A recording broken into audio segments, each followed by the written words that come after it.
is Alfred Hitchcock, and I would like to tell you about my forthcoming lecture. It is about the birds and their age-long relationship with man. It will be seen in theaters like this across the country. In my lecture, I hope to make you all aware of our good friends, the birds. Theirs is a noble history, and through it all, man has played a conspicuous part. This cave drawing is one of man's earliest sketches of his feathered friend. One can see at once the loving care with which the artist depicted his subject. The story of man and his friends, the birds, is filled with many fine examples of ways in which these noble creatures have added to the beauty of the world.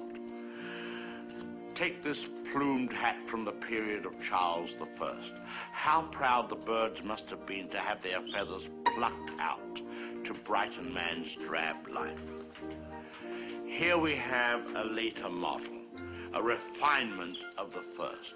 Here man, or rather woman, thought enough of the birds to have an entire one as a decoration. It's quite dead, of course. Naturally, the egg plays a very prominent part in my lecture. Not a word about which came first, however. I don't believe in dealing with controversial matters.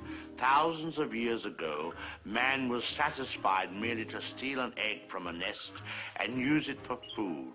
Now he has perfected this process by imprisoning each hen in a separate cage and by scientifically manipulating the lights so that she doesn't fall into the rut of the old 24-hour day. Thus, he can induce the bird to reach fantastic heights of egg production. Originally, there were many varieties of birds on Earth. Some have become extinct. The great auk, the passenger pigeon, and the famous dodo bird have all disappeared. Actually, they didn't exactly disappear. They were simply killed off, but of course, this is nature's way. Man merely hurries the process along whenever he can be of help.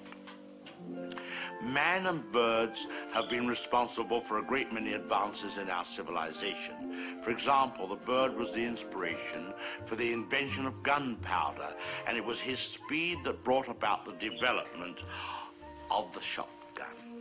But man has not been unmindful of his debt to the bird.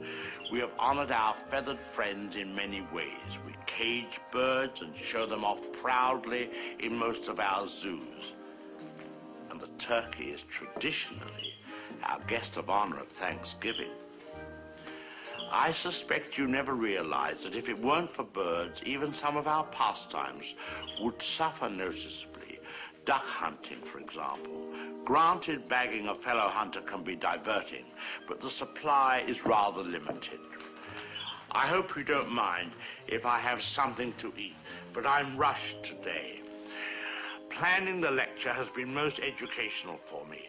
I've begun to feel very close to the birds and have developed a real sympathy for our little... What was I saying? Oh yes, I've come to feel very close to the birds and have come to realize how they feel when... I don't think I'll eat just now. Hardly proper with all of you here. Surely the birds appreciate all we've done for them. Don't you? Beautiful cage, fresh water, no other birds to bother you, none of that blinding sunlight. Oh!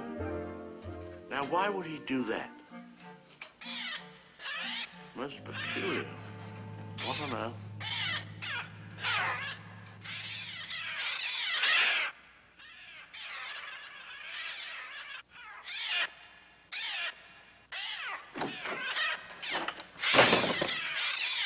They're coming! They're coming!